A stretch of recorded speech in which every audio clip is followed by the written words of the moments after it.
Morning Pillaging Show. This for Raiders, oh, Raider Nation, Jasin, oh, pillaging just for Sundays, oh, me and Chris, we don't miss, oh, me and Chris don't miss, oh, me and Chris don't miss. When it comes to this Raider classic, we don't miss. Raider Nation, we don't miss.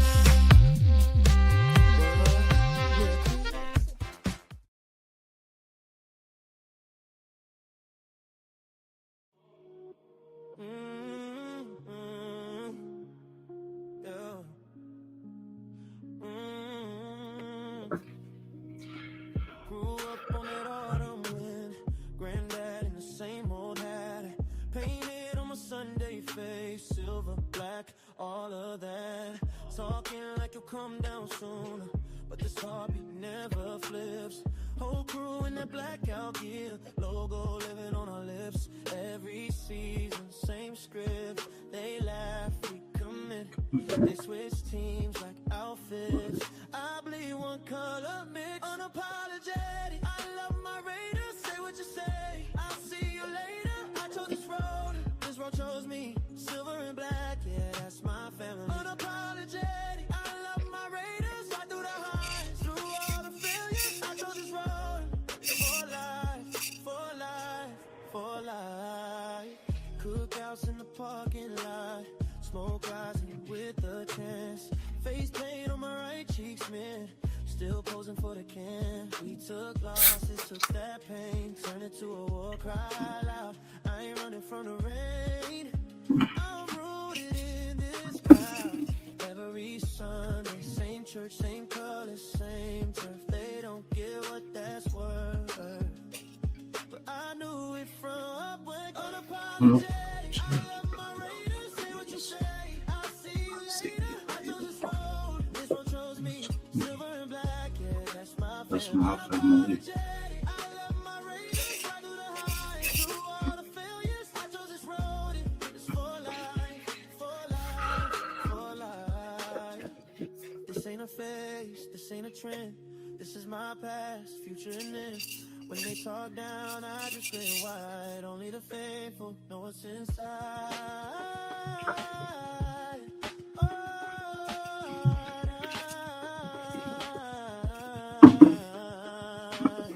Unapologetic. Yeah, yeah.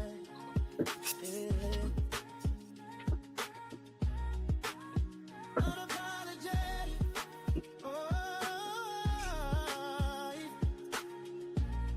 For life, for life, for life.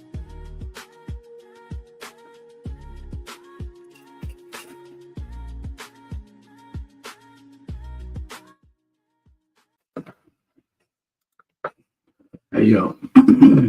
What's up, y'all? Unapologetic. Love my Raiders. Thank you guys for tuning in. My apologies, I was a little late. I fell asleep. But before, we get to that, just wanted to share with you guys kind of what I've been dealing with. So Monday, I had like a sharp pain in my neck, behind my ear, give or take or whatever. And it just this constant pain, wouldn't go away. Ended up pretty much getting to, I think it was Thursday. And Thursday, I started feeling funny. I started feeling just not myself, like not pain, but like euphoric. Like, and, I tried to drink out of a straw. Early in the morning, I was brushing my teeth. It was like Thursday morning, and then it didn't have the texture of toothpaste, which was weird. I thought it was the toothpaste. But, long story short, go through the day. I'm at work. I just start feeling super funny. So I tell my boss, I don't know what's going on, but something's not right. I start, just kind of, I couldn't whistle. I couldn't, like I said, I was trying to basically drink from a straw, and it felt like I was at the dentist, you get your shots and it goes numb. And so that's what it was feeling like. And basically I was looking at my phone, using it as a mirror like this, and then I try to smile, and then I notice it's only a half smile. Like I could only smile on this side. I try to blink like my eyes like this, and I couldn't blink. Okay, confused. This eye. So this side of my mouth, this side of my eye, I have no control, no movement whatsoever. They said it could last. Well, first of all, if you guys are familiar with Justin Bieber, 3 years ago he had the same thing, and at that time I'd never heard of it or anything like that. It's called Ramsay-Hunt syndrome, and it's where the pain in my neck was the nerve that controls, I guess, the facial features. So I guess it was infected or whatever, and it basically the infection attacks the facial nerve. So, like I said, Justin Bieber had this about 3 years ago. It was a scary thing because when you first kind of get numbness, especially on that left side, you always think stroke. So yeah, it was very scary because I'm talking to people and they're like, yeah, you should probably go to the doctor. It sounds like stroke, all this kind of stuff. So I'm just worried. I got the baby, so I'm wondering, what this means for her and all this kind of stuff. But luckily, it was Ramsay-Hunt syndrome, which is temporary, and it does cure. The paralysis. So it can be anywhere from, I think it's 2 weeks to. They said it could be permanent, but Justin Bieber's came back. It said it depends on how quickly you kind of deal with it. I went that same day that I felt the numbness. But yeah, no stroke, but I am two-faced at the moment. Yeah, I got half my face movement, so if I look a little funny, it's for that reason. You know what I'm saying? So saying all that just to let you kind of know just kind of what I've been kind of dealing with the last couple of days. I hope it doesn't take no dang 2 weeks, but I mean they say at the minimum is 2 weeks. So just hoping for the best. Just keep me in your prayers. Yeah, I see Chris is backstage too. I just wanted kind of get that out and get that out the way. Yeah, it's been a really tough time. It's kind of just been like one thing after another, but we keep fighting, man. We keep fighting, we keep pushing, and this at least I've been taking the medication for a couple of days now, so the pain is kind of starting to go away. It's still there, but it's not as hardcore as it was. The numbness is a trip because you're just so used to doing everything. That's why you should never take nothing for granted. Like when this comes back, I will appreciate being able to smile and being able to, blink. Like when I was going to work, like it was raining, and then it's weird. I can't blink to protect my eye. Like I have to tape my eye shut, which is crazy to even say. But yeah, the challenges of you could get dry eye because I guess you can't, by you not being able to close your eyes, you can't produce moisture. Yeah, it's been a trip, but I'm alive, no stroke. I can still function. I can still talk halfway. I look funny, but that's okay. I've been there my whole life. So, but I appreciate everybody. Chris, definitely appreciate you checking in. It's just been tough. Like I've been kind of dealing with it, just my own way. But yeah, it was a little scary. It was because automatically I was thinking of stroke, and then I work in the medical field, so I know how tough and challenging that those situations can be. And not just for myself, like it's not even for me, but for my daughter, for the family. Like, just I want everybody to be okay. And I consider myself a prideful person, and I like to take care of my people. And I know with the stroke it would have been challenging, but it's one of those things that if it had came to that, we would have to power through. But just wanted to, just come share with you guys. I'm not gonna hide behind it. I'm not gonna, I'm gonna face it. I'm gonna still be who I am every day. just with a half face. So, Lord, let me get my face back. And enough about me. What's up with my people, though? What's up with my focus? What's up to the nation, man? The strongest and longest. God, I am not bueno, my boy. My Cantonese or Japanese or Mandarin and all that is not too good, but salute to you.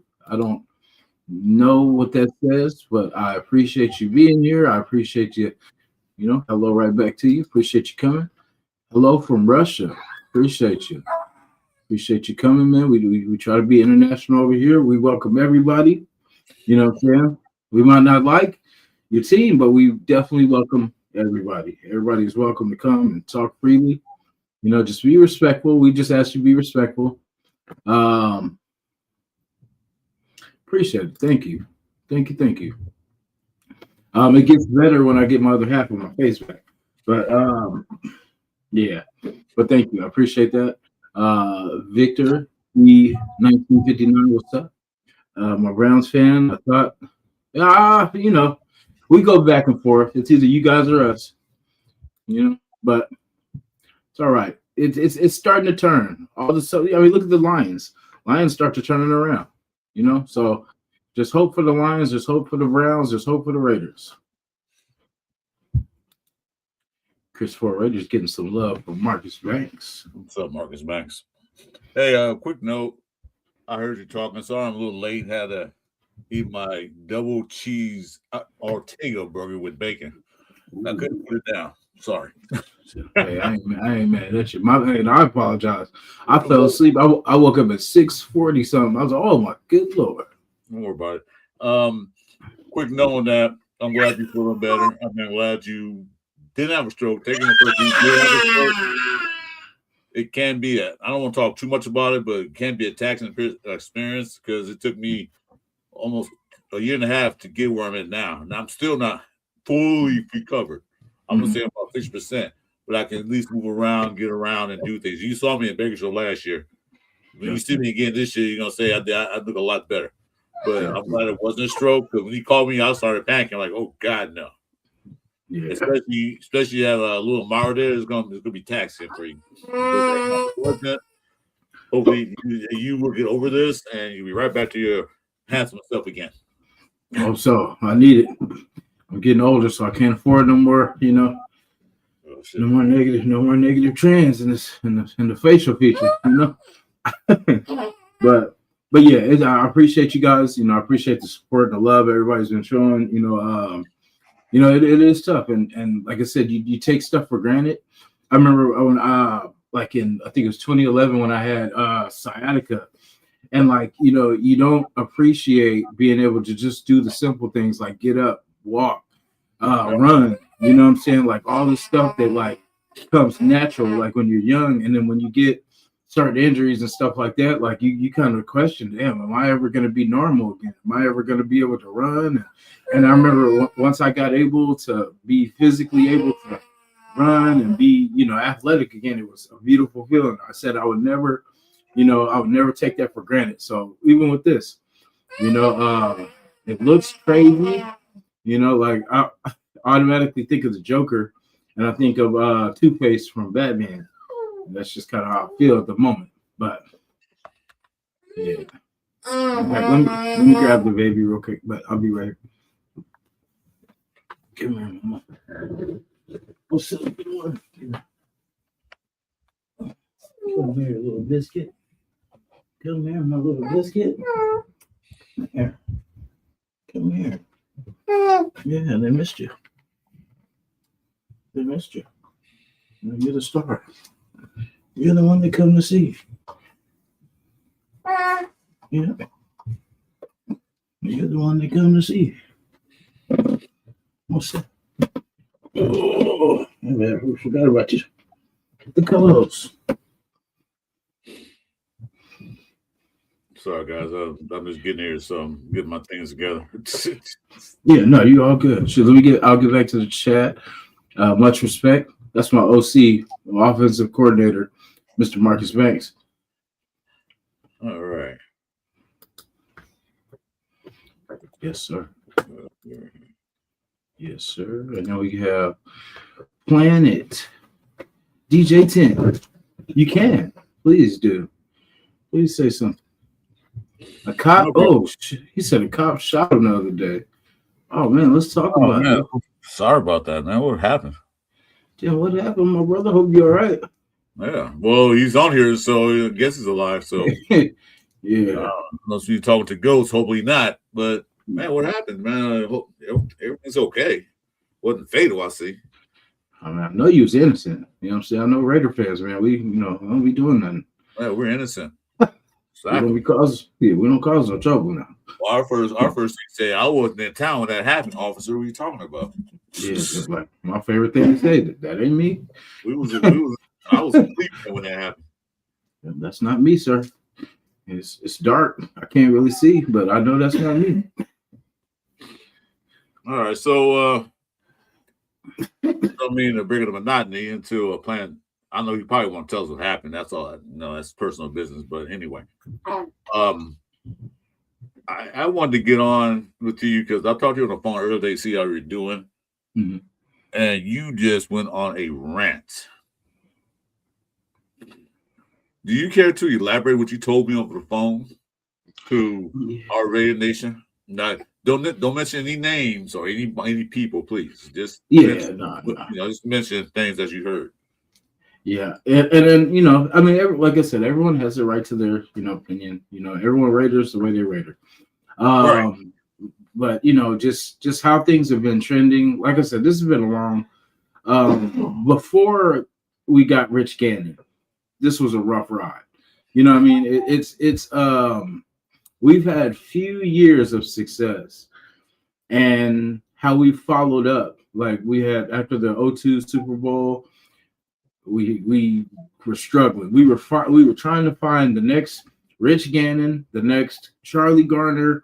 It was all the things that we had working in 2002 that got us to the Super Bowl that we were looking for that next, and from Jeff George's to Campbell. I mean, yeah, from everybody from Campbell to Culpepper to everybody that's been Carson Palmer, everybody that we've tried to fit in this QB, and it's always bad. It's not sometimes it's not the player, because we've got some of the greats. When you look at the wide receivers that we've had that just didn't work out, like from Randy Moss, Antonio Brown, it's people that have the talent. And it just seems like sometimes it's just bad timing when they get to us. Like the other teams get their best years. And then when they get to us, we get the trouble, we get the injured, we get the, just over the hill, so it's been a rough patch. So we got Derek Carr, 9 years strong of, trying to what we call build around him. It was either our defense was good and our offense struggled. But most of the time it was our offense was good and our defense kind of struggled. As of late, we've had offensive struggles. Defense has been keeping us in it. Now, with today's rate, Kirk Cousins was acquired, last week or whatever it was, and everyone has kind of flipped.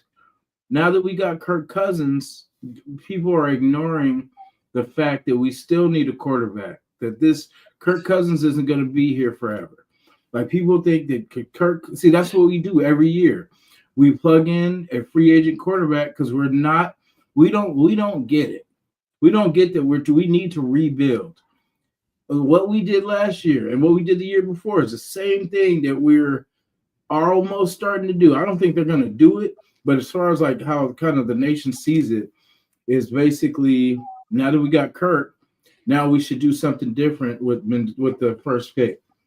Now, I like Kirk Cousins. I do. I like him as a quarterback. I would trade him for any of the last three quarterbacks that we had. Aiden O'Connell included. You know what I mean? From Aiden O'Connell to Minshew to Geno to Jimmy. I would definitely like Kirk Cousins over them. But that doesn't change the fact that our future is still in jeopardy if we don't do the right thing. I mean, yes, now don't get me wrong. I get it. I get where Kirk Cousins with Lindenbaum, that seems like a good pairing, a veteran quarterback, a very good center. Get him some veteran wide receivers, and we just keep this thing rocking, right? But no, that's not the point of what we're doing. That's not the point of the number one pick. I mean, yes, we could go defense this year and, take that pick, go defense, get the best, whatever defensive star we feel is there. Okay, so what does that do for our future offense? You know what I mean? That we can't score over 14 points.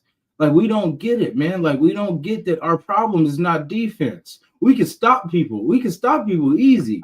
We just can't score. You know what I mean? That's the point of what we're trying to do.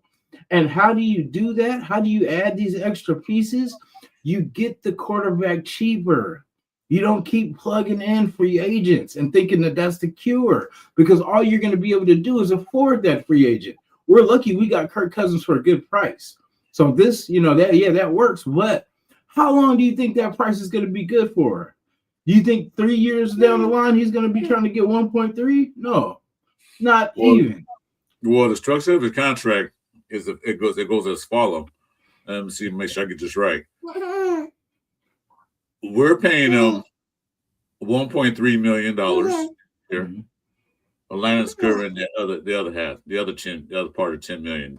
Next year we're paying him $10 million.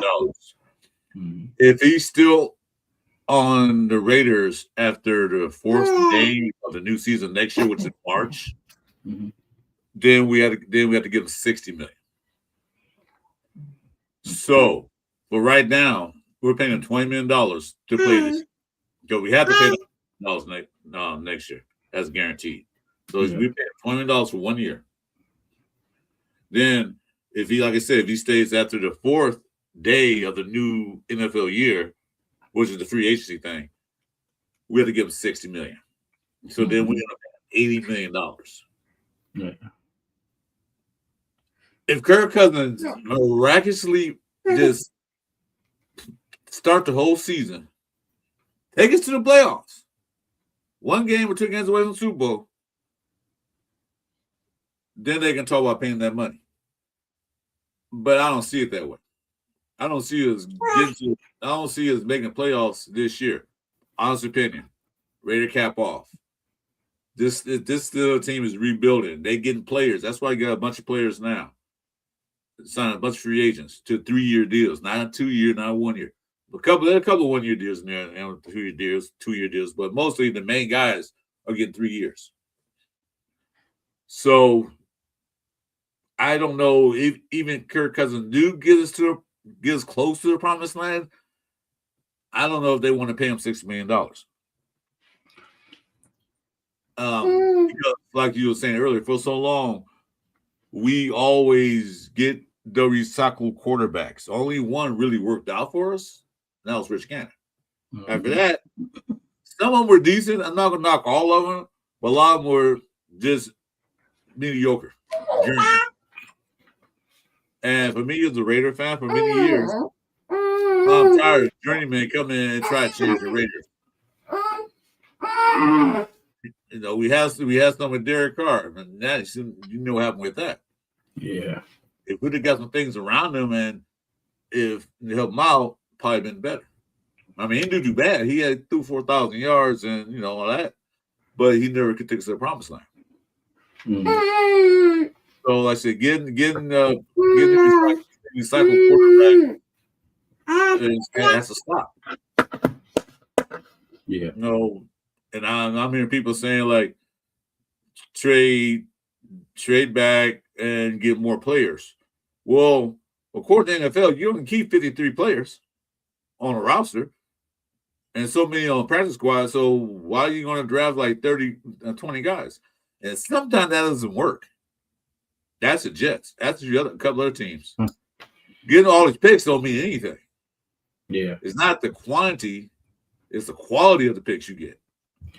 Mendoza might not be the guy yet now, but he is the guy for the future. Or you will, he's like Ty Simpson, same thing. He's not the guy, might not be the guy today, but he will be the guy tomorrow. You know what I'm saying? Because when's the last quarterback we drafted? Connor Cook. Where's he at? I think he's working at Walmart right now. I don't know. I'm just kidding. Excuse me. Yeah. I don't know what's he doing these days. He could be doing something. All right. Yeah. Yeah, like, and I've heard that too. Like, I've heard, people say basically we could trade back and then pick up a defensive player and then at worst case get Ty Simpson. I'm like, why do we want to shortchange our team? Like we didn't go through this last 2 seasons of terrible to get the second best quarterback in the draft. You know what I mean? And then people saying that we should trade back. Like I said, you rate her how you rate her, but the logic for me doesn't make sense that you trade the 30, the second round pick, but then why? Because why would you trade away from the best talent just to pick up a couple more lesser talent guys? You know what I mean? Like I could trade back and get 3 not so star players, but I can get this star player here. It just doesn't make. I'm not trading back until like 5th round because I want some certain things. There's certain positions that we need. Safety. We need a free safety. We don't have a free safety. You know what I mean? Like we have Palomalo playing free safety, but he's not a legit free safety. So we have negative free safeties right now. No, with him. Mm-hmm. Okay. Okay. No, I was just gonna say, like, there's certain things that we definitely need, like tackle, defensive tackle. We need a wide receiver. Now, wide receiver, like I get it. I'm thinking 2, so I was thinking, okay, we'll just wait till next year. But we could get 1 this year, and that'll scratch the itch a little bit. But for everything that we need to do, we're not gonna all do it in this draft. You know what I mean? We have too many holes. Like we got a lot of main things covered as far as center, but we still have a hole in the running game. We don't know what the offensive line looks like so far, so I'm okay with them just basically use this year. Yeah, Kirk's cool. Okay, so sorry, going back to what you said with Kirk. Kirk Cousins is cool for this year, like to show Mendoza how to be a pro. You know what I mean? That's all this is. Like, this is not, we got Kirk Cousins now, we don't even need Mendoza. No. It's not like that. Like, because once Kirk's gone, then what are we in? The same position again, looking for a quarterback, going through the quarterback carousel. But now we are doing it the smart way for a change. We got a cool quarterback that's, he may not be the person that everybody likes or whatever, but I mean, he's a good quarterback. He can deal the ball, and he's not gonna be ego heavy. It's a good matching. I think it's a good pairing. And they both need each other, because, I mean. Well, you look at it this way. Say, hypothetically, they trade back. And they let Mendoza walk and the Jets pick him up and whatever, where so be. You let a quarterback that can be great in the NFL or might not be, because you never know. The draft pick is basically a crapshoot. You roll the dice and hopefully you get your numbers. We don't know what's going to be NFL. They say he's smart. They say all that stuff, but they said about a lot of quarterbacks who came out and they're nowhere. But here's the thing. So we don't get a quarterback in this draft. We trade back and get a mediocre, somewhat quarterback, another project. Not the same Mendoza is not a project. Of course he is. But we're going to another project quarterback. All right? Then next year quarterback class is better. I agree with that. But then we're stuck in the same boat. We're recycling the same thing over and over and over again. Doesn't make sense to me. If he's there, there's a chance to get him, take him.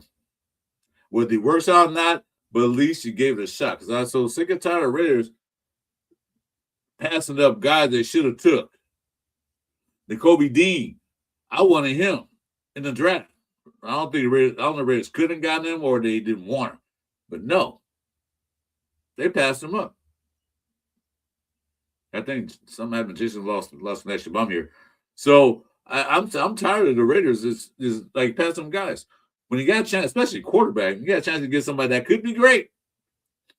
And they compare him to all these other quarterbacks, you know, he's like this, he's like that. Then get him. What are we gonna do? You're in Vegas, take a chance. You know, that's what Vegas do. You take a chance and hope you win money. Chief High Smoke in the building. Hey, Chief, you want to come in, brother? Talk a little late night with us. I heard what you guys got AJ Brown. I think Mendoza's day one start. It would shock me if he's not ready after Jimmy G, Minshew, and Jim were there. Yeah, but he's a day one start. You can't expect much of him. You can't expect him to take us to the promised land as a rookie. I don't know how many rookies done that. I don't remember in NFL history. Maybe I'm wrong. Maybe I got bad memory. But I don't remember any rookie quarterback first year taking a team to the Super Bowl. Second year, yeah. Third year, yeah, all that stuff. So I'm not expecting much. So, you know, as it stands now, trade back to get more picks. If we were like a number 6 pick or something like that, maybe. But we got number all pick. You go for it. I mean, then we still have 9 picks left. And like we get to the second round and like say the Raiders have 4 guys on the board that they want and they all gone. All right, second round, get more picks. I wouldn't mind that. But no way am I gonna pass up an opportunity like that. Especially you sign Kirk Cousins, a mentor. That if all else fails, you can have Kirk Cousins starting. So anyway, hey Jack, salute, brother. See you in Bakersfield, Jack. But to my point, I can't see that. If we had a quarterback already, yeah, great. If we had our franchise quarterback and we got the number 1 pick, if we had let's say next year, say Mendoza start the whole year, and we get the number 1 pick next year. Yeah, okay. We got number 1 pick again. What are we gonna do? Well, Mendoza did that well, it's a rookie year. Well, first overall pick. Yeah, okay, we can trade that back and get more picks. But I don't see him doing that this year. Not the way things were set up. Not to have Mendoza come in for his 30 visit with all the Raiders there in the first day of spring training or whatever you call it. So, you know, things is falling in place. So, Jack, what you say? See you in Bakersfield. Next drinks on me. Yeah, I'm kind of drinking whiskey there, Jack. So I might have a couple of beers with you, but I don't drink whiskey that much anymore. There you go. So, chat, tell me what you think. There you go. You guys want to trade back and get more picks, or you want to take Mendoza? I was on AO5 channel earlier on the chat. I said, man, the Raiders lose their freaking mind if we don't draft Mendoza number 1 pick. They will lose their freaking mind. Now, I understand the spot they want more picks. Yeah, I'm fine with that. But like I was saying before you came back, I was saying like they say hypothetically that the Raiders got 4 guys on their board that they want at the 36 pick. Mm-hmm. And they go before they get to them. Oh, I can see them trading the second round pick for other picks. I can see that. If the 4 or 5 guys they wanted, they're not there on the board anymore, you can trade that second round pick for some more picks if the guys that you wanted are not there. Mm-hmm. But see, that's the thing. Well, I don't get that kind of logic either because there has to be somebody there. You know what I mean? Because basically you didn't do your job. If who you want is not there, I mean, of course, maybe 1 player or whatever, but going into like day 2, you should have at least 10 players that you should be okay with. Like, say, if this player, like, remember how we were talking about McDonald, If McDonald's gone, the tackle's gone, any of these star wide receivers are gone, then it's like there has to be somebody. Because, okay, if you don't like someone at 36, why would you like somebody at 70 or whatever, whatever it is, 70, 72, whatever it is? Like, what makes you like them? No, I was just saying if, because when they're, I can see them maybe trading out. I can see that. If, I'm sure they got multiple guys on their board. I know it's more than 4. I'm just saying hypothetically. Yeah. But yeah, I get your point too. I mean, the number 2 pick is the second round pick is just as valuable as the first round pick. Yeah, I'd say the first 4 to 5 picks. You know what I mean? Because like those are where we're trying to get starters. That's why I'm like, I would rather get starters than to get people that trade back and then get players of lesser talent, but it's going to take them longer to develop. But I mean, that's not what we're trying to do. We're trying to get people that can do this now. Not as far as like this year now, but as far as like it's not going to take 3 or 4 years down the road. Like these guys are ready. Like they can break in this year and then already be ready by next year so we can compete for real. Yeah, well, like I say, this is all about getting the players, rebuilding, see what the other players have, and going from there. Because because as Spite said, I'm not letting these players out the building. Mm-hmm. So, we'll see how it goes. But one thing is certain: if the Raiders trail that first pick, Raider Nation mind, they're gonna lose their freaking mind. Yeah, I mean, I would be, because basically, see, I know, the thing is, is Mendoza this? Is Mendoza? It's not really about Mendoza. Like the focus has, I mean, yeah, he's the person, but I mean, as far as for us, we just need a quarterback, and we just happen to be in a position to take the best one in this year's draft. Now, if you like him, if you don't, you know what I mean, then that's kind of on you, because the kid's done everything that you can ask him to do. You know what I mean? He can't do no more than you've asked him to do. I mean, what more can he do? You know what I mean? So, I mean, he's proved himself. You know what I mean? It's not just because he came from Cal, because, it's that I've seen basically what he's done from Cal and on a lesser talented team for an offense that wasn't really that good. You know what I mean? And he kind of gave it some life. Cal, like Indiana, had a great defense, too, that helped him out, too. But as far as him doing his job, he did his job. He took a hit. He could have stayed out. He could have stayed down, but he got back up multiple times. Not just the first game, not just Ohio State, not just Miami.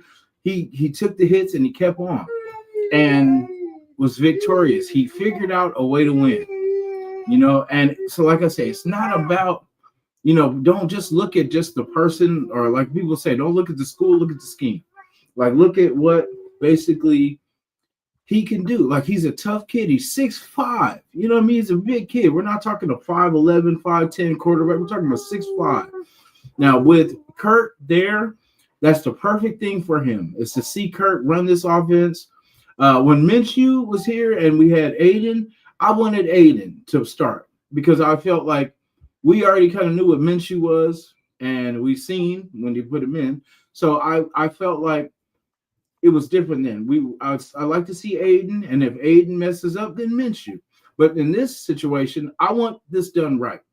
I want Kirk. I have faith in Kirk. Kirk's going to be way better than he's going to get us more wins than I feel like he's going to get us more wins than we've had these last 2 years. Maybe 6, 7, something like that. But it's not the point of trying to get to the playoffs this year. Our point is to get Mendoza equipped with this offense. This is the future for him. Kirk's only here. I mean, Kirk's got money, man. I don't feel bad for Kurt at all. Kirk's getting his money. However that is. We got him. At least we got him after Atlanta, where he's at least healthier now. So I just want to see what it looks like, because he's going to compete. He's going to win some games that he's going to keep us in some games. You know, he's a legit quarterback. He's the best quarterback we've had since DC. You know what I mean? To be honest, like he is. I mean, you know, say for what it is, he's the best quarterback we've had since Derek Carr. We will see what that looks like. You know, because like I said, we thought we had at least something. No, we know we didn't have a star in Geno, but we didn't think it was going to be that bad. But he takes care of the ball. Kirk takes care of the ball. You know what I mean? Yeah, he does. He does better than Geno. Yeah, better compared to anyone we got, you know, since that. Like, and you know, we are going. We're not going to be a joke, but this is finally year one again. Finally, year one again. You know, and this is getting Lindenbaum good with communication. You know, Kirk is cool. It's tough because I want Mendoza to get all this time. I do. But I understand that we don't want to throw him into the fire. We have the toughest division, one of the toughest divisions. This year's schedule is going to be crazy. It just seems like we always have a tough schedule anyway. Well, we do have the toughest division in the NFL. We look at not this year, past year, the year before, we had 3 teams in the playoffs. No other division had that in the AFC. I think the NFC, no, I don't remember. But we usually get 2. We usually get 2 teams at minimum to go to the playoffs. Yeah. Now, I was thinking about this earlier. If you put the Raiders in the NFC South, we can win a lot of games. We can probably go to playoffs. But we're not. We're in the AFC West with the toughest division in the NFL. Mm-hmm. So there's 6 games that we got to play these guys. 6 games. And they're all playoff contenders. Now that Chiefs signed Brown, you heard about that today? Yeah. You know, so they're gonna be a little tougher. They're gonna get a little stronger, you know, so they're not out of it. Everybody division got players. So they're not going downhill, they're going uphill. We still stuck in the valley trying to drive. We're still on the freeway trying to get to the hill to climb the hill. You know what I mean? Yeah. That's what we are. They're already reached for the top. One of them almost got there, fell short. But like I said, we're still on the road looking at the hill, and we got to climb that hill. Yeah, but first we got to get to it. And by getting to it is draft right, get the right guys in the building. Now, this is going to be a challenge because this is a first-year head coach, an offensive-minded coach, which I wanted before Pete Carroll. I want homeboy, but he went to the Bears, Ben Johnson. Mm-hmm. So now the offense can actually score some freaking points. We're averaging, 13.6 points a game? Damn. Jesus Christ, man, what is that? That's not even 2 touchdowns. Then you mean tell me that we can get 2 touchdowns in a game on the average? No. Because the offensive play call was bad. Our quarterback was bad. Quarterback play was bad. The receivers couldn't get open. We couldn't run the ball. We couldn't block, So now, take it for a grain of salt, that we got a new coach, new line coach, new running back coach. All this stuff is new. It's going to take time to gel. And what's the best time to gel? This is a great opportunity to get a fresh-faced quarterback in the building. So not only can gel, but gel with these guys. So trying to come the second year, he already know what to do. Why wait till next year and draft a quarterback next year when they get the whole process over? It's a recycle. Wait till next year draft a quarterback. We waited long enough. Yeah. Yeah.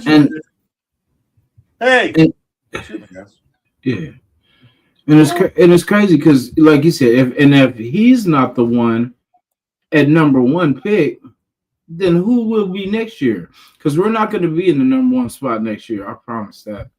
You know what I mean? There's no way. I don't know who it's going to be, but I know it's not going to be us.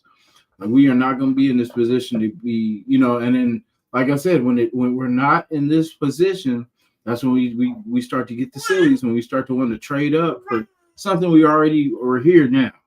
You know, we want to talk about, oh, well, we're in the ninth spot, but we could trade a couple first rounds for the future and go get our quarterback. Like, bro, we're here now. Hey, What are man. we? Why are we worried about next year and all this stuff? Remember, this year was supposed to be the fire draft that everybody was saying quarterback. Oh, we're going to be quarterback heavy this draft, and then now it's supposed to be next year. I'm not going to keep waiting next year and the year after that, man. We got to start getting this thing together now because we're going to look. We're going to look around. We got what's the name for 5 years.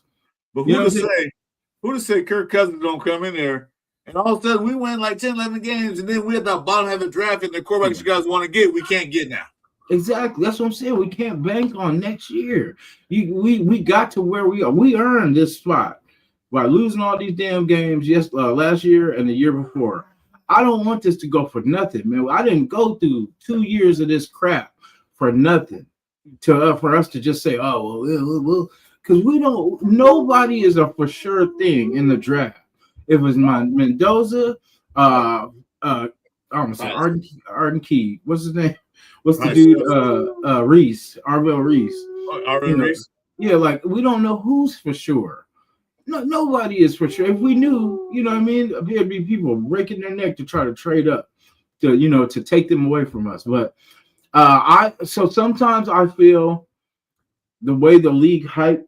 I didn't know if it was Fernando hype, but I like the kid, man. I've watched his play. I mean, only thing I can say is I wish for a little bit of stronger arm.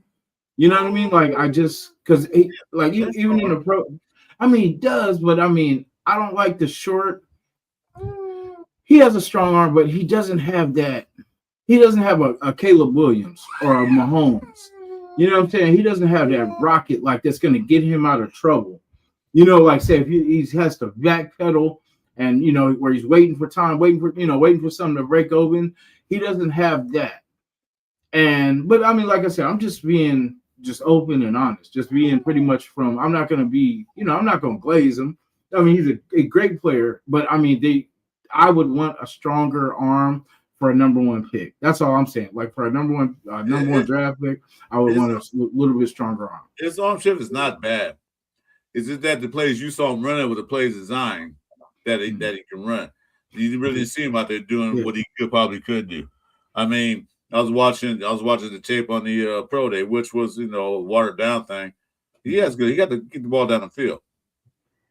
But the Raiders not going to be a gunslinging team. They don't sit there and throw the ball 60 times down the field, 40 yards down the field every other play. They're not going to do that. What you want is a guy that get the ball in his hand, read the defense, scramble if you have to, and get away. The one thing I need him to work on that I see that they will, that's why they got a quarterback coach, is that keep his eyes down the field when he's moving around the pocket. I was watching the Iowa game. I saw that he wasn't looking downfield as much, and then watching the Penn State game same way when he was scrambling around. He needs to keep his eye downfield. Of course, they'll work on that with the quarterback coach. So that's one thing I'm going to work on. As far as the strong arm, we don't need another Jamarcus Russell where you can throw the ball 100 yards down the field. That's no good because if you can't be accurate, what good is it? It's not how far you can throw the ball. Is the quarterback is how you get the ball to your receivers. The placement of the ball. Throw the guys open instead of throwing the crowds that Geno Smith did last year. You want the quarterback to get the ball there. And the release is quick. You got a good release. So, he got a few things to work on. That's why when he come in there, he's going to get to work on it. Yeah. The rookie. You got coaches. You got Kubiak, a great guy. You got he didn't want to hire a quarterback coach, but they told him, yeah, you better get one because you're not the OC no more. You got a lot more responsibility to take care of. So you need a quarterback coach to help you out. I say, okay. So they got one. Very good one, too. So there it is. But like I said earlier, I'm tired of waiting. You Yeah. know, and the Raider fans, be patient. Because if Kirk Cousins go out there and have a bad game, they'll say, put Mendoza in there right away. No. Don't do that. Yeah. Kirk will be fine though. I think I don't worry too much about Kirk like I did Minshew and Geno. Like, you know, because I mean I've seen Kirk for 15 years do it. You know what I mean? Like, it's not like Geno where he did it for like one good year. He's been around a long time, but he only had like one or two, you know, 2.5 good seasons. And then for Minshew had like a year and a half good season. And then, you know, all of a sudden, but it's Kirk's the actual quarterback. You know what I mean? Like, that's why I worry about, now that everything's put together, I just worry about wide receivers. Like, I don't see this offense tearing it up right now. It just, you know, every time I talk about wide receivers, people want to say Brock Bowers. I'm like, bro, he's a tight end. You know what I'm saying? He's a tight end. And just because you have a great tight end, you could have two great tight ends. You still need wide receivers. Yeah, need the X wide receiver or number one. Yeah. That's why the Raiders brought in, let me bring it up. Mm-hmm. I want you to look at this. They got a good group coming in. Oh, hold on a minute. This group already came in already. I'm going to show you some more. I would love any of these guys. Just because we need something just to add to this mix, you know, because we don't legit have a 1 or 2. You know what I mean? Naylor, I guess, would be number 3. But, like, I'm not going to put him as a 2 because I feel like we need Naylor as a number 3. No, there you go. So look at what's all we see here. Let's see. Denzel Boston, 1, 2, 3, 4, 5, 6, 7. They brought in 7 receivers for a visit. 7. Yeah. And they already got 9 on the roster. They brought in 7 receivers. Now, everybody told him Denzel Boston. Okay, it's a big kid and everything else. That's fine. But I don't think he'll be there at 36. I think he's going early. I think somebody like an Arizona or somebody going to take him more than that, or like a New Orleans or even Atlanta, because Atlanta lost Tampa Bay. They lost Mike Evans. Yeah. Everybody go grab him. You know, like things like that. So I don't see I see him getting a wide receiver. I will take any one of these guys because you figure this. Trey Tucker, I don't think he's not going right because, well, you never know. Boy, too bad I talk about Trey Tucker. You're like, he's there to stay. You got Naylor. He's there. And then who else we got? You got your boy Thornton Jr. Now counting him. I don't see him getting cut. I really don't already. I see him being a 5th receiver. I don't know if he's going to keep, but I don't see him. He's probably getting a game now and then, but he won't be in that rotation of starters. Yeah, I don't see that happening because he still needs to develop some things. He still needs to work on his route running and stuff like that. So I don't see him cutting him yet because that was Spytek's pick. Yeah, at best, we're getting him more than Thornton will. That's another Spytek pick. Spytek and cut the guys he picked right now. Yeah, unless they don't fit in. But this all, you know. So, but yeah, I don't see that. But I've been saying they brought in 7 receivers, and history dictates that when they bring them in, 5 guys get drafted. So we'll see. That's one of the receivers there. Let's see. Next season, Ace Boogie 302. Welcome to the chat, man. We welcome everybody. So we got your season prediction next year. Broncos 16-1, Chargers 8-9, Chiefs 5-12, and Raiders 0-17. Yeah, okay. I'm gonna correct 2 of those. 3. Broncos not going 16-1. Yeah. Chargers, I don't know that could be a toss-up. 8-9, 9-8, whatever. Chiefs not going 5-12. That's not gonna happen to them. And we're not going 0-17. And take a wild guess and say you're a Bronco fan. Wild guess. Yeah, we're not losing. We're not going 0-17. Nah. You know, if they will at least get one win out of that deal. Yeah. And then what happens? Then we'll get the number one pick next year. Yeah. Yeah, I don't, because see, if I'd seen us being terrible, if we didn't make all the moves, Purple, what's up, my boy? Purple, at the end of this, I'm gonna play a song, man, and I finally got it to working. But it always reminds me of you, Purple, because you're always working, you're always grinding. So Purple, you probably working now. What are you talking about? Yeah, I was gonna say you probably cutting in for a little break right now. But yeah, I'm gonna play it at the end of the video. So before I'm gonna use it for my rant. I'm using it for my 5-minute rant. So when at the end of the show, just tune in to the end of the show, and then you'll hear the song too. So Purple, appreciate you showing love and appreciate the support, bro. Okay, make sure you guys hit the like button on both channels. Help our algorithms out, especially mine, because I am suffering. But I don't care. I like talking to the radio people anyway. Subscribe, notifications, because this was supposed to be our Sunday Morning Pillaging Show, but things came up with Jasin, and he already explained to you what happened. Those who were in earlier, I'm gonna go through it again. So I was waiting for him. So that's why you see that thumbnail Sunday Morning Pillaging Show, late night dishes. Probably do more of those. You know, if we do quick morning, start doing quick morning, do a night recap. I know I got you too. You already know. He said, "Where the fuck is my song at?" Hey, bueno. He said, "Where my shit at?" Yeah, I got y'all, man. Yeah, it's just this one. It just always reminded me of Purple, man. Like, cause that boy be working. You know what I'm saying? So, like, you know what I'm saying. But it's for everybody, you know. But yeah, like I said, it just reminds me of Purple. But yeah, it's for all, especially Raider fans. It's one of these songs that, like, you know, it's a grind. You know, we go through what we go through. Working in San Francisco has definitely been tough because I've been here in 49er City or Ville or whatever they call it, and you know, it's been.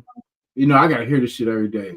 You know, even in the off season, it's good for me that they suck and that they like losing Super Bowls in a row. You know, so basically, it doesn't last long. Like the beginning of the season's rough, all that stuff. But then usually when they get to the Super Bowl and lose or whatever they do, you know, then they're back to normal. They're licking their wounds. So, well, it's good. This town is a Laker Dodger town, so I don't hear all the Rams and Chargers. Well, they talk about the Rams more than talk about the Chargers. But I don't hear it like you do. So yeah, for that, I hear more about the Raiders than I do hear about the Chargers and Rams. Because this is a Raider town, really. To be honest with you, it's pretty much a Raider town. Yeah, I've been seeing a lot of Raiders fans come back out here in San Francisco because it was dry for like the last couple of years. So all of a sudden, I'm seeing hats and beanies and jackets, dope leather jackets now. So, hey, guess what, Jason? What up? This is going to be in Bakersfield, man, when we go up there. What Raider will be out there? Ray Tucker's going to be there in Bakersfield when we go to our summertime kickoff. Oh, snap. And I finally can look a professional football player eye to eye. Yeah, that Maybe a part. little bit up, but not too far up. that part. Yeah, that's gonna be cool. I'm trying to get, you know, like I said, I'll get something signed for my daughter, and then just tell him, man, see if he can get me on the team as fullback. You know, as far as that, be good. Well, I don't know. They're gonna take it now because you be like Max Crosby, man. You got that do the medical and that again. Oh damn, I ain't gonna pass the physical. Yeah. I mean, I'm half face.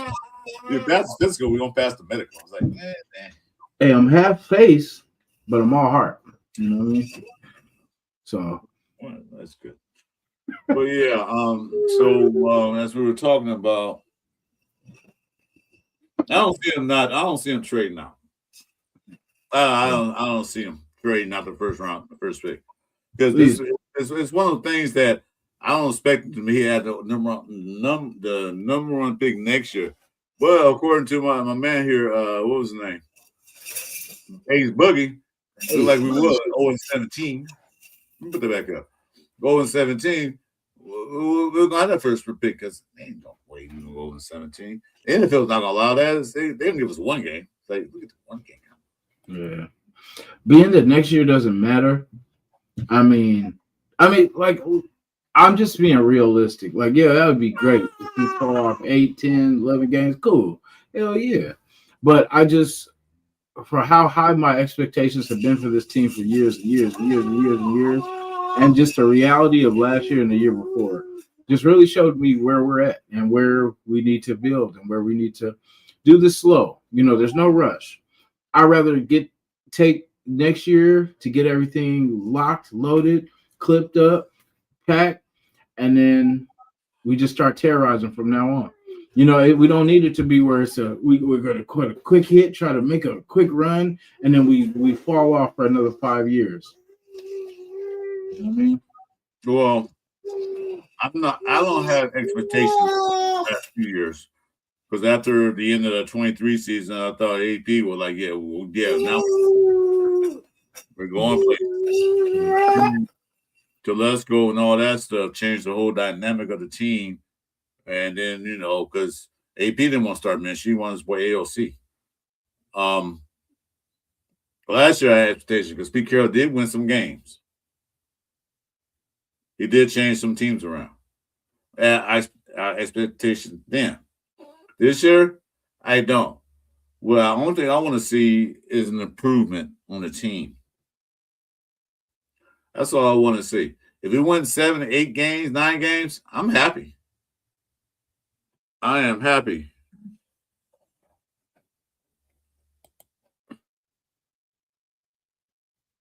Ray Twan, I want to talk to you, man. What's up, brother? I wanted to ask you, though.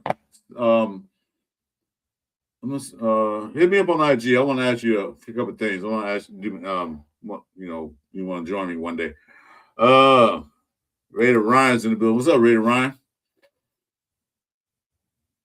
Nation. Yeah. Okay, the guys who just joined us. There's been some talk about we should on media and on some content creators saying we should trade down out of 1 and get more players. Out of number 1. I'm still. What's your opinion about that? Would you want to trade down when you get a chance for a lifetime to get a quarterback that might be good, can be great, do be a future Hall of Famer? We don't know yet. But why take that chance and let him go walk somewhere else to another team and be good or be bad? So I don't know. What's your opinions about that? Because me personally, I will go ahead and shoot the dice and say, just take him. If it works out, fine. If it don't, this won't be the first time we draft a number 1 overall pick, quarterback, and get busted. You know, like I said, we got 9 more picks, so we can go from there. Then is that bad? Oh well, and he's not going to. Might not even play the whole season. He might get in there. He might be out. We don't know. I'll tell you what. I would take that chance and have something we can work with. Then worry about next year.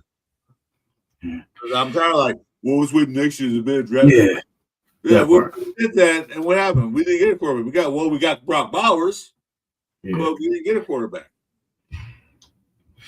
Yeah, see, I mean, I get so if it happens, I will get why, but I just don't want it to be just because we got Kirk Cousins, like because we won't have Kirk Cousins forever, especially for that 80. You know what I'm saying? And we're not doing all that, because we don't need all unless only way is if this year he takes us to the playoffs, his first year, then I'll be like, hey, it's all good. But I mean, for us in our future, we need to pull the trigger on this quarterback because I'm not going to keep doing this next year. Oh, well, this next year is supposed to be the best quarterbacks. And oh no, well, let's get our guy so we can get other pieces, man. So next year we can get wide receivers. We can get some stars, get some star action in the wide receiver room, and then we're set. We got 2-star tight ends, however you want to look at it. We got. We'll have another running back by then. But like I said, I still see emptiness in that running back room. That we got to fix. I don't like that. Okay. if the deal is right, trade back. Then he says, the number one pick is more valuable than any single player. Well, the deal has to be right. I mean, well, I don't know what deal could be out there to trade back, unless if you don't trade back more than five picks, yeah, okay, fine, you can do that. But you're talking about trading back to like 22nd, no, unless you get a 20, so like, okay, it's 20 off. I'm just picking 27. Saying 22nd pick, next year's first round pick, and a third round pick this year. Yeah, okay, that might be okay. Yeah, but then again, 20 to go down 22, no. I would say, because that's the thing. Like, if in the position that the Jets are in, they don't even need to trade. All they got to do is just wait, see what we do. Like as I say, if we do go a different route, but that's what I'm saying. If we're gonna go another route from Mendoza, we have to trade back because we didn't. There's, like you said, there's value in trading back. That's if you don't want Mendoza, then yeah, this is perfect. And I get it, like getting Kirk kind of takes some of that pressure off, but for the future, that's the thing. We can't think about right now, just this season. We have to think about the future, man, and building this thing right. We got a center, which, I was saying, like, we're not going to be the same team. We actually have a real center that's going to take that pressure off those DTs coming up that front. How we were getting blown up these last 2 years, we're getting blown up in the middle. Now that's not going to happen because we actually. Let me read this right quick because it's going to the point what you're saying. I know we have a lot of holes, but I say stay and pick our quarterback. I never want to have this pick again. They say every year is a year for quarterbacks. I don't remember Mendoza ever being in that discussion.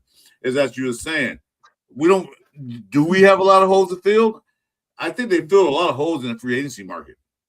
Mm-hmm. Our linebacking core wasn't that good. We got some linebackers. Wide receivers, we didn't pick up anybody because we want to pay no diva all that money.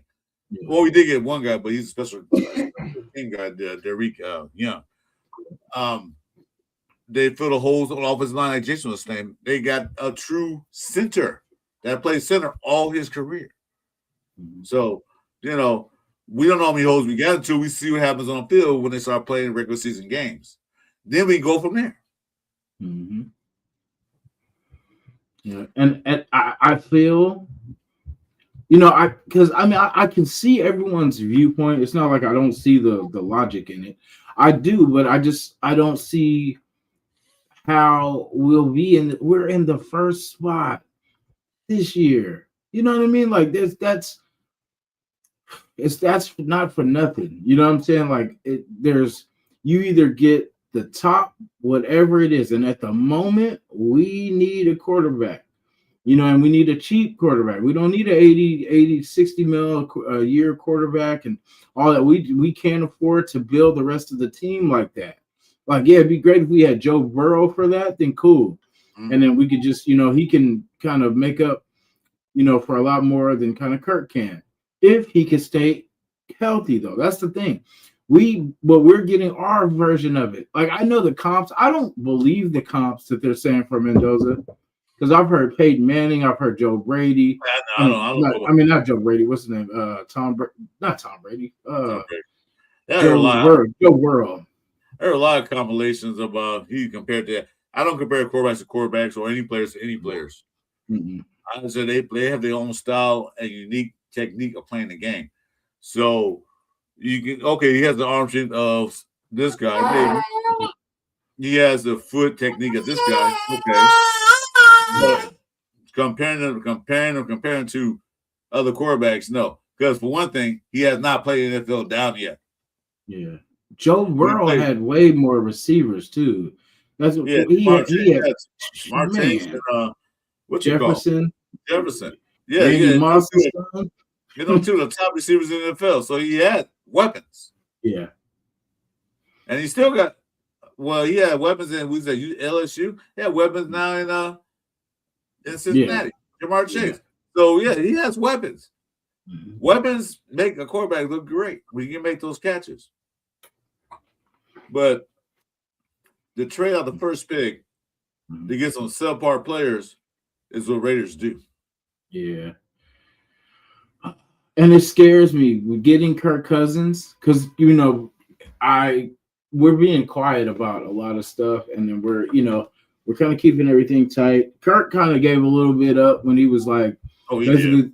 yeah, you know what I mean. But I don't know. As we got so much time in between this draft, things can change and offer. I don't think someone's going to be dumb enough to offer us that much that we would get off that pick. You know what I mean? The Jets are the only people I would see doing something that's silly, but they're right there behind us, so there's no need. There's still Ty Simpson out there. There's still other quarterbacks out there. So Jets, I don't know what they're going to do. Steele's in the quarterback. There's still quarterbacks there. I don't think a lot of teams give there a lot of access because if the Raiders wanted 2 first-round picks from Max Crosby, you imagine what they want to get Mendoza. But yeah, everything is like Ray Ryan said. Everything is a gamble, man. In the draft, pick a quarterback at the number 1 spot, and he doesn't work out, or trade back and shit the bed on the picks you get for the trading back, trying to get. Yeah, that's what we've done. We smoked it all. The pick, the extra picks, but like I said, I see this regime kind of moving a little different because everything I've asked for last year, towards the end of last year, is coming into focus now. So I have no complaints. I like the way we're trending.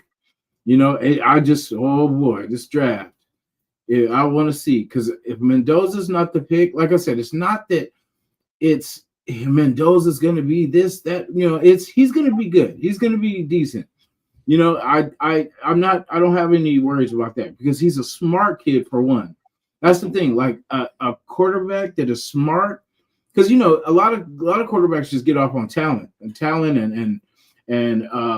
just instincts and all that kind of stuff. But if you know the game, like a nerd for the game, that's what I said. Like if you watch a lot of Fernando's stuff, like he talks about his Cal days, just how challenging it is to be a Cal student, just because everything's academics and everything like that. And then you got to play football and perform. And you know what I mean? Like he's a good kid. He knows what it takes, man. Like I don't have no worries about that. Because we've seen a lot of people getting picked in these spots. And like, look at Herbert. Herbert's about the most successful I've seen in these last few drafts of someone, because remember he was in that Tua, somebody else I forgot, but then he was in that group, and I think someone else got picked before him. Tua did. Yeah, I was gonna say, and like he ended up doing better, and it was just kind of just the way. Basically, he went to the better team, if that makes sense. I don't like the Chargers, but I'm saying like at that time they had a little bit more kind of going for them, and then when they got the coach, that kind of, but hey Twan, you want to pop in for a minute, man? If you're not busy, man, just give me a thumbs up. Well, when I say decent, I mean he's gonna be okay. Like he's not gonna be, because I'm not gonna give the hype like, oh, he's gonna be the next Peyton Manning or he's gonna be the next Joe Burrow. So until I see it, I'm just gonna say he's gonna be okay. And decent is a lot better than terrible.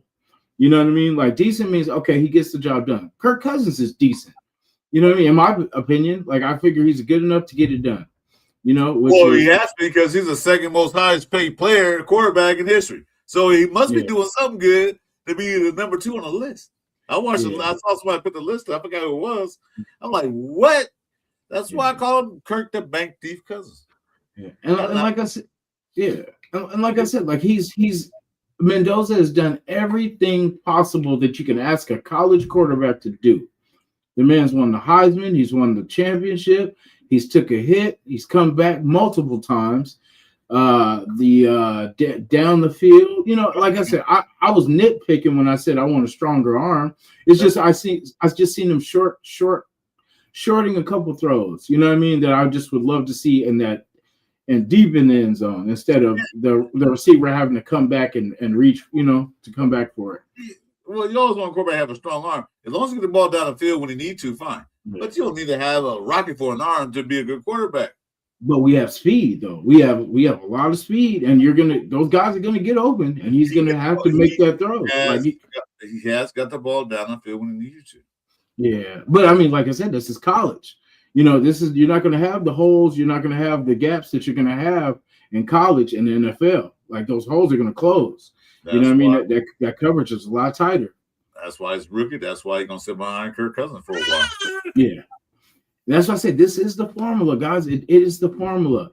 We finally have paired because I mean, Minshew. When you bring in someone that is worse than your rookie start or what's the second year starter, that's not good. But at least you got someone that's a quarterback and Kirk Cousins that actually has done this thing. He's his playoff record is not the best, but he's been there. He's got his team to the playoffs, which for us would be all we need is a ticket to the dance. That's all, because anything can happen.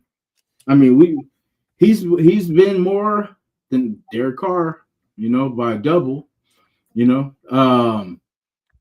So we, like I said, Mendoza, I like Mendoza. I definitely do. But I'm done hyping people until I see them in the NFL. I'm not gonna because I'm no I'm no psychic or anything like that. I like the kid. I like what he's built. I like that he's tough, he's smart, and he's a winner. Like he knows how to lead his team. We need a good leader, man. And I think Kirk will be good for this year. Maybe I feel like this year should be good enough. We should need him for next year, like as a backup, unless he gets hurt. But that's why I said, Chris, we should draft 2 quarterbacks this dang draft. And so that way Mendoza's in as starter, and then we have someone developing to be that backup. So if you have him, I say Taylor Green because he's the most athletic in that, not arm wise or whatever, but athletic. And then hopefully with Kubiak, he can get him in the RPO game and get him, at least decent enough to be able to spell Mendoza if we need him to, Here's the point. I'm gonna say this right quick. It's been up here for a minute.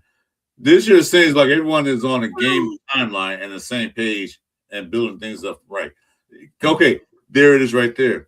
On the same timeline, you got a young center, you got a young guard as JPJ, you got young tackles, you got young guards, you got younger in the defense, you got younger all across the board. Okay? What better way is to bring a young quarterback in now so they all can grow together? So the next 3 years, 2 years, they'll be like, damn, they're the Raiders against shit. I wish they stopped winning games. Make the teams fear when they come in our building, or make them fear when we go in their building. Yeah, it's just a good timeline to get a young quarterback in. Kirk Cousins is just a stopgap for now. As far as you saying draft another quarterback, they could later rounds. You said Taylor Green. That's the big time development. That's real big. Yeah. But wait, hold on. We don't need a starter. We just need a back. We need a backup. Hold on, man. Yeah. Hold on, man. Let's say this. So if you draft Mendoza and then Taylor Green, and you got AOC still on there on their rookie contract, and you got 4 quarterbacks on the team.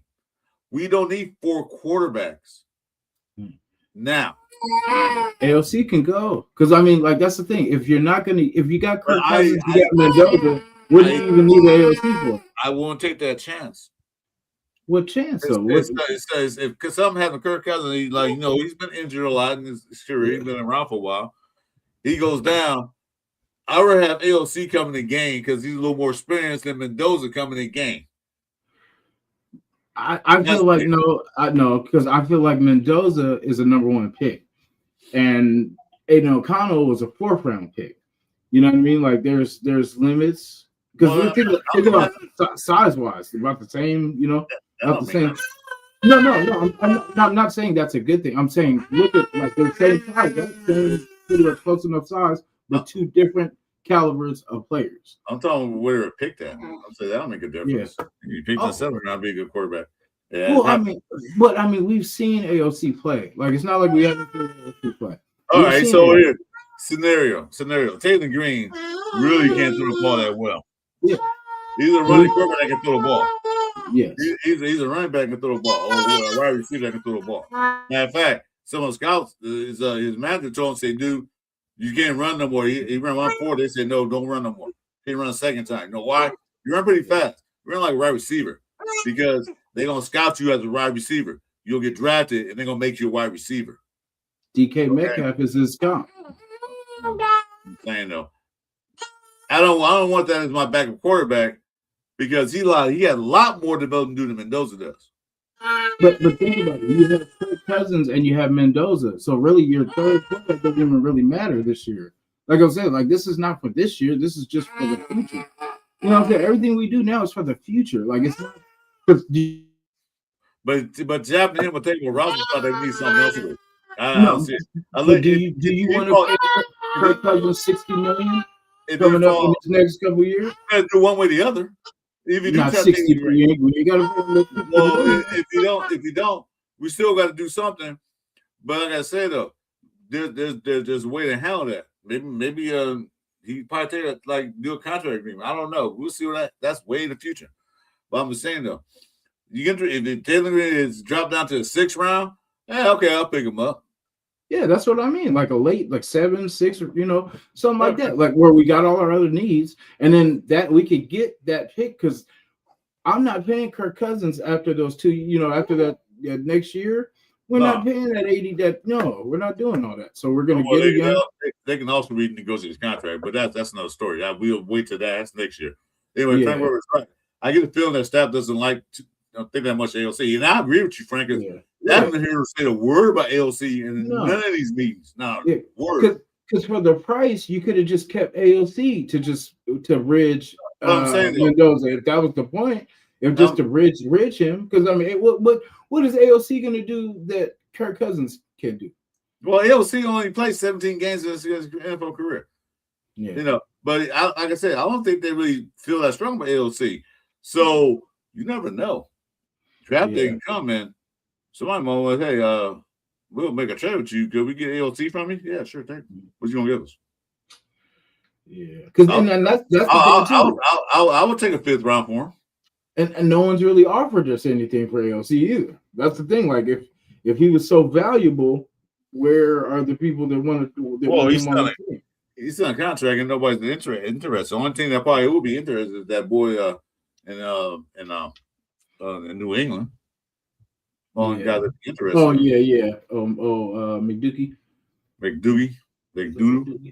Yeah, but yeah, that's why I said, Chris. Like I get it. Like Kirk Cousins for now because it's cheap, 1.3 and then 10 million. Then we could do that all day. But as far as because I'm gonna start cutting around that 80. When it gets close to that 80 million, whatever. Yeah, we cut. I'm sorry. Give or take. Yeah, 60 million. We got. That's so far in the future, man. I'm not even worried about that right now. Well, no, but that's what I'm saying. That's why drafting. What's his name? It's not going to affect us this year. That's what I'm saying. Or he's not going to have to even come on the field. But like I said, he's going to have a couple years to sit behind. And by the time Kirk is out of there, we got a decent backup behind Mendoza. So you're saying that you want Kirk Cousins and 2 rookies as backups? No, see, you're putting everybody together this year. Like basically, the only people that matter this year. You said no, but he's drafted for the future. This year is the only 2 people that matter is Mendoza and Kirk Cousins. Okay, but for our future, we need to take another draft pick because just in case Mendoza does get hurt, you know what I mean, and then say Kirk Cousins is gone. Okay, then what? AOC? Yeah, but like what you said, draft 2 quarterbacks, draft Taylor Green later in the rounds. Okay. So, I mean, there's one or 2 scenarios going to happen. Either you're going to have 2 backup rookie quarterbacks behind Kirk Cousins, or you're going to have 4 quarterbacks in the roster. We have a practice squad. We have, what I'm saying? We can put him on our practice squad. There's no problem with that. And then, how many quarterbacks had last year? Like I said, we can cut. I'm okay with getting rid of AOC. I'm not married to AOC. Like I said, the only people that matter this year is Mendoza and Cousins. That's the only 2 names that matter as far as competing is Mendoza and Cousins. AOC, we've seen what AOC has done. If you kept bait with AOC, then you'll have 2 rookies backing up Kirk Cousins. Yeah, but we won't see none of them because Kirk Cousins or Mendoza are tough enough to be in the game to last. You know what I mean? We're not going to get to our third string quarterback. We're not going to make it that our terrible years are behind us. You know what I mean? The bad karma and all this stuff is behind us. You never know what happened in the game, though, dude. You never know. Yeah, so yeah, I mean, knock on wood. None of that happened. None of that happened. Because, like I said, this is AOC's last year anyway. So I mean, it doesn't matter. Like going forward, because I mean, either we re-sign him or we go a different direction anyway next year. Or we can trade him out, then draft another quarterback. Yeah.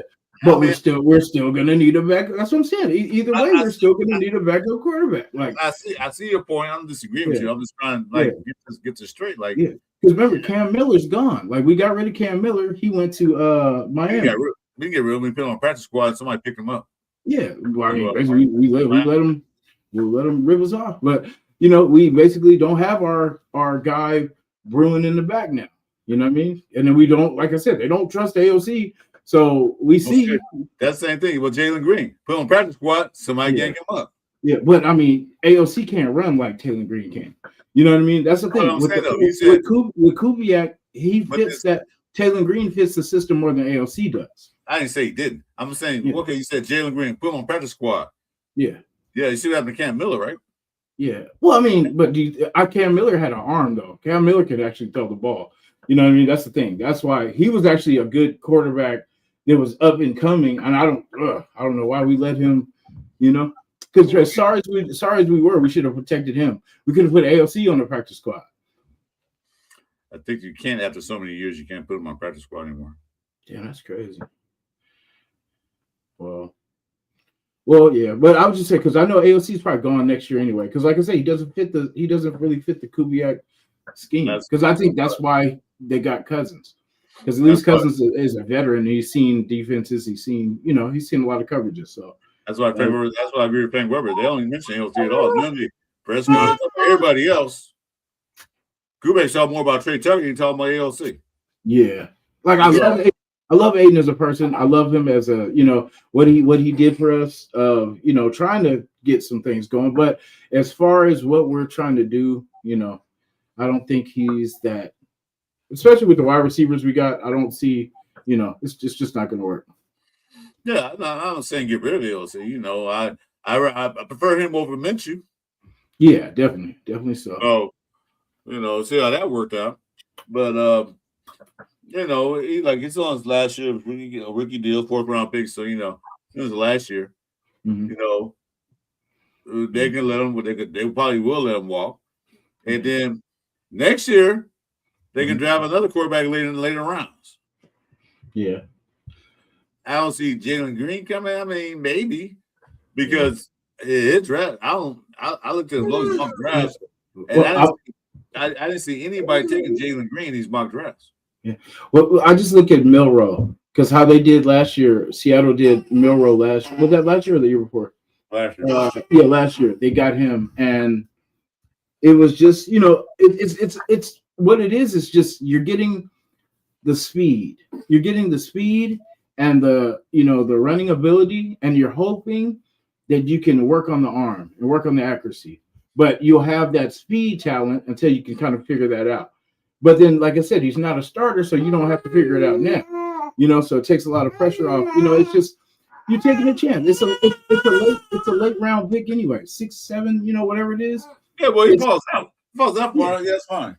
Yeah, that's what I'm saying. And it's like, that's a gamble anyway. All those picks are gambles anyway. Look at what we did with Malott. And, the picks like that. I mean, I think you're saying difference. But I don't see us doing it. But like I said, that's just me. I don't really even think they'll do that. But I would do that just to get some mobile core. I just want a mobile quarterback.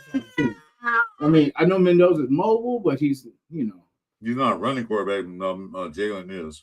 Yeah. And I just think it would be good just for balance with the defense. Like, they'll have somebody that can chase around in practice and get them used to, just defending quarterback. If we can defend ours, we can defend anybody.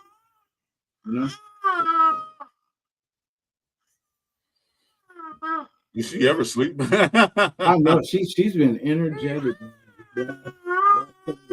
Couple of weeks. She don't take the naps like she used to. Very expressive. Look at that hair. Though. Look at that. Yeah, well, yeah, I see your point. Anyway, so we're on an hour and a half. So I think we all do this from now on. We'll do our early morning show and season start, a little 1 hour show before the game starts, and then have a nighttime recap. Sunday Morning Pillaging Show, night edition. I like it. I love it. Yeah. And I get you though, Chris. Like, I definitely I want a mobile quarterback. I'm selfish. I want a wide receiver, and I definitely want a mobile quarterback. You want a running quarterback. There's a difference between a running quarterback and a mobile quarterback. Yeah. I was that fast-ass quarterback. I want a mobile quarterback is one that can go in a pocket to get around, like Patrick Mahomes, Josh Allen. Those are mobile quarterbacks. Josh Allen's a running quarterback too. Yeah. Running quarterback is like your boy from Baltimore. Yeah. That's a running quarterback. I want the mix. I want the total bag though, because I want him to be able to do it all: throw, run, truck stick, all the stuff.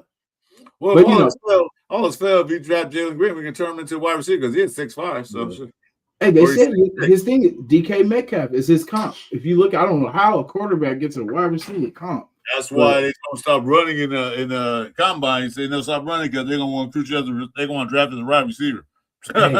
Hey, what if we pick him up late and then we convert him? No problem with that. If we pick him up late, yeah, fine. We can convert him to a wide receiver. Mm-hmm. So what you can do is this: you can have a Trey Tucker on one side or a Naylor, either one of the guys, either one of the speed guys on one side. You have Brock Bowers down on tight end, the 10 set. You have what's his name? The guy we just picked up from Pittsburgh, the fullback, and and Genty. And then you have Jalen Green as a wide receiver. He runs the motion. Mendoza drops back, throw the ball behind him. Naylor. Mendoza takes off running down the field. Naylor throws him a touchdown pass. I can see that. Yeah.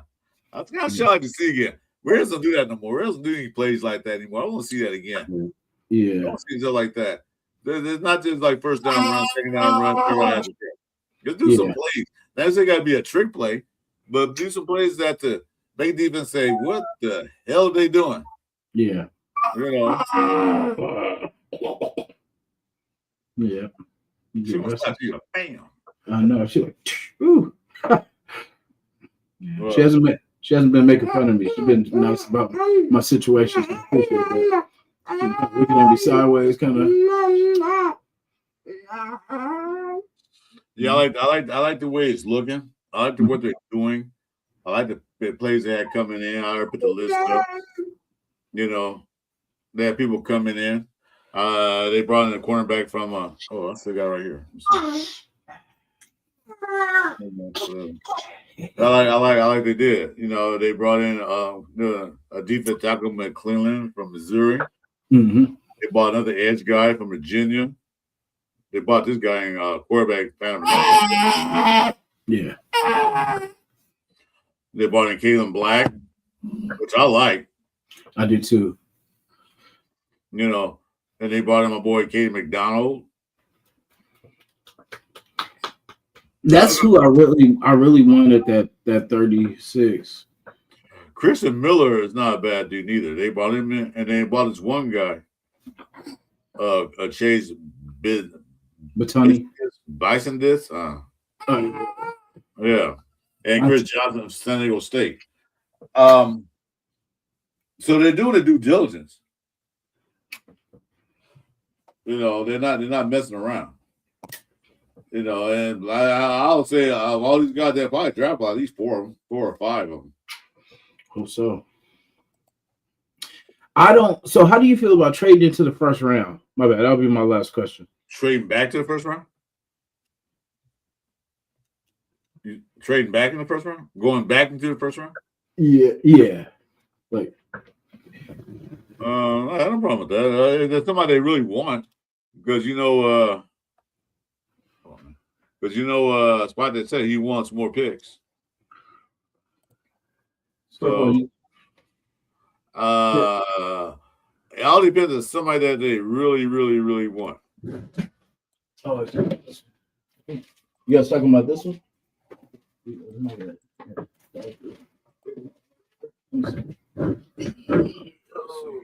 So about one.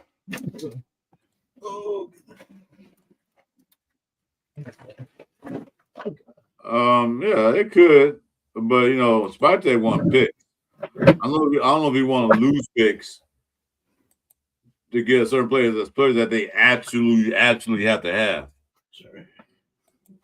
But if they want to trade up, yeah. But trading down now. Yeah, I don't know. I would rather just pick all our picks and then just take our chances. Pick them all. Yeah, Chris Johnson is 6 feet tall, 185 pounds, senior, San Diego State. I'm trying to see what he does. Let's see. Yeah, so here we go.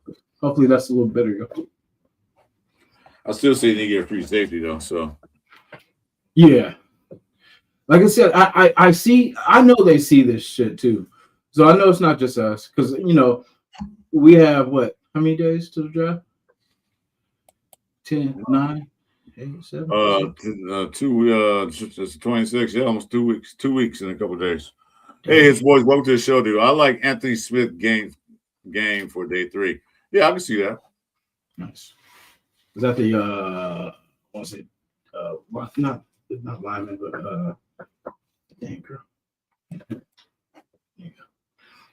you go. Good job. And you know what? I think that Spate really did good last year in the draft, but we really couldn't judge the guys they picked because he couldn't want to play the guys we picked, all but Ginty and Thornton. And Thornton couldn't do nothing because they couldn't get the ball. Plus, he dropped a few balls. And Ginty, although he couldn't run, had a bad line, still ran for 975 yards.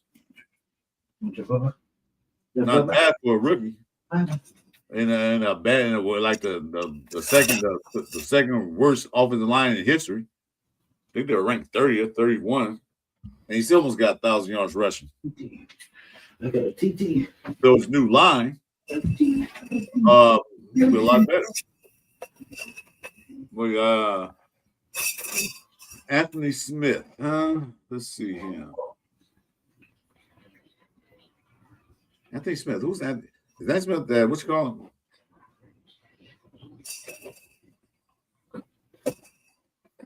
Like the sign.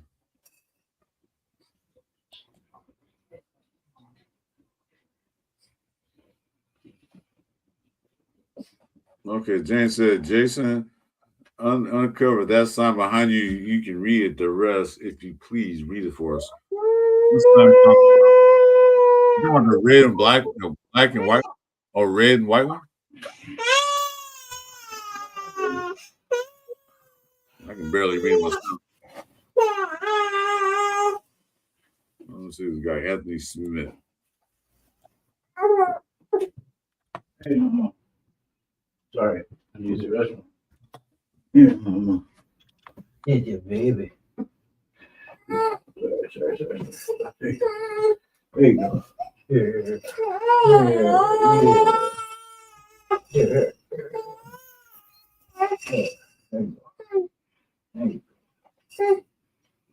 go.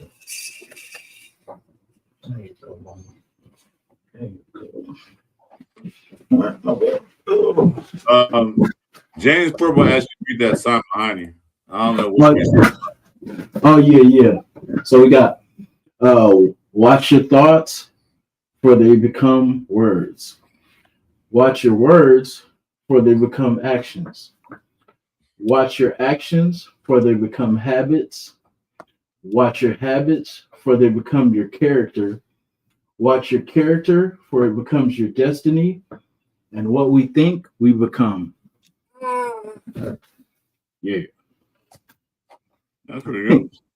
Thank you. Yeah. I always like those motivational, man. Like, you got to dig deep sometimes. Yeah. Appreciate that, James. Thank you.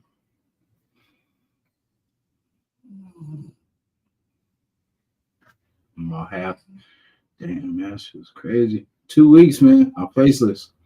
But I can't wait till I can smile again.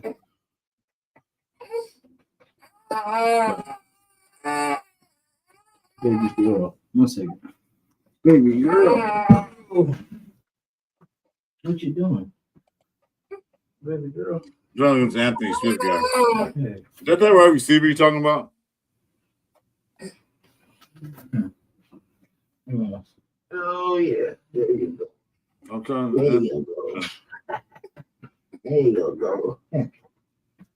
Here. Where's your message? Where's your message? Hey, late.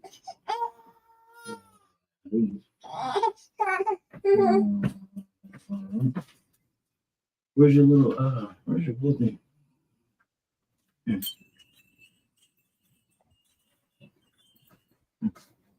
There are so many Anthony Smith. Huh? Let me look on later.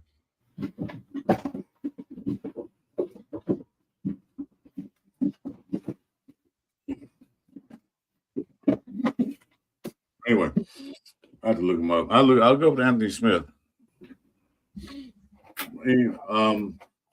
So guys, it's been an hour and 45 minutes. We're probably gonna call it so Jason can get some sleep.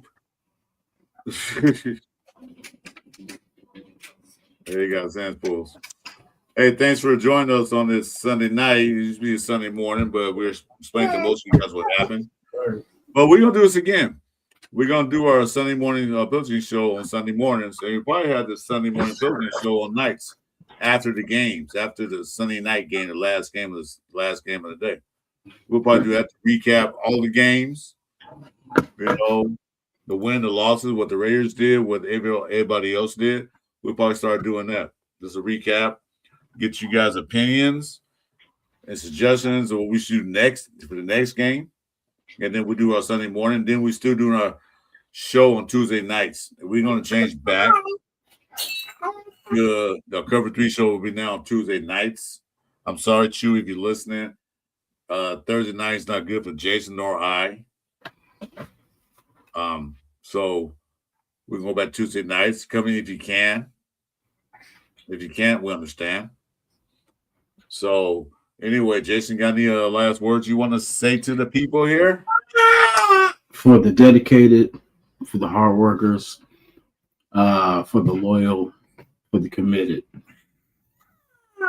This goes out to play that song. And the mighty nation. All right, good stuff. Play that song with James Purple, please. There we go.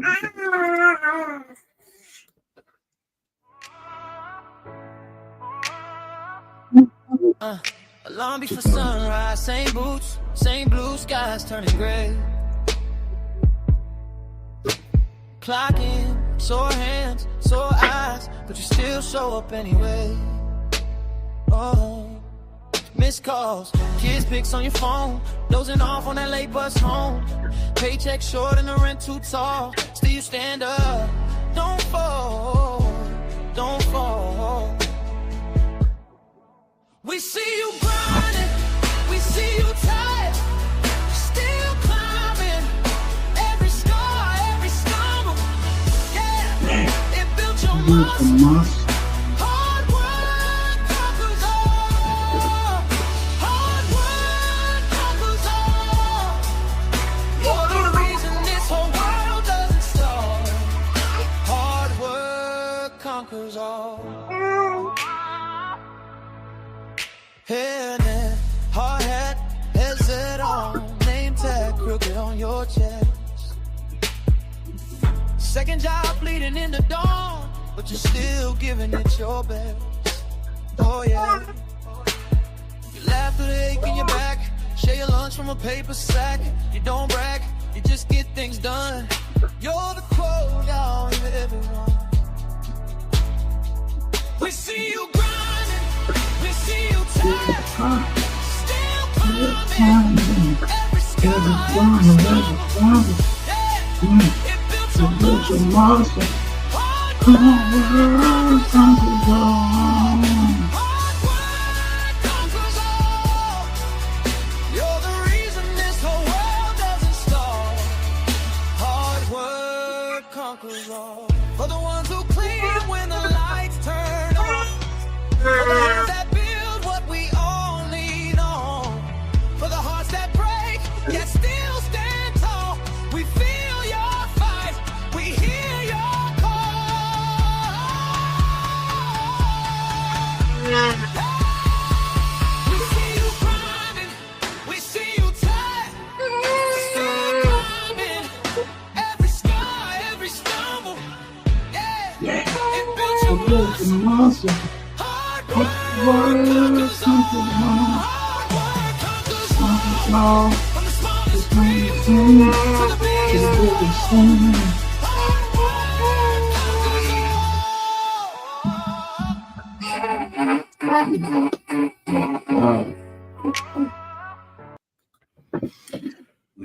Woo!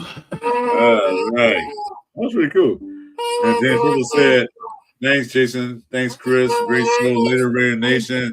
This win, baby. Raiders. Let's go. Let's go. Hey, guys, thanks for joining us. Thanks for talking to us on late night Sunday. We're going to do this again on Sunday night. We might do this on when football season start. But stay tuned for us Tuesday nights at 6:30 p.m. Pacific time. The Cover 3 show. I don't know if we can make it or not, but we might have another guest point. But anyway, guys, thanks. Appreciate it. On the way out the door, hit the likes, subscribe, notification for both our channels. I'm Chris. That guy over here is who? Raider. And there it is, guys. Good night, be safe, and have a good week. Yes, sir. Love y'all. Love you guys too.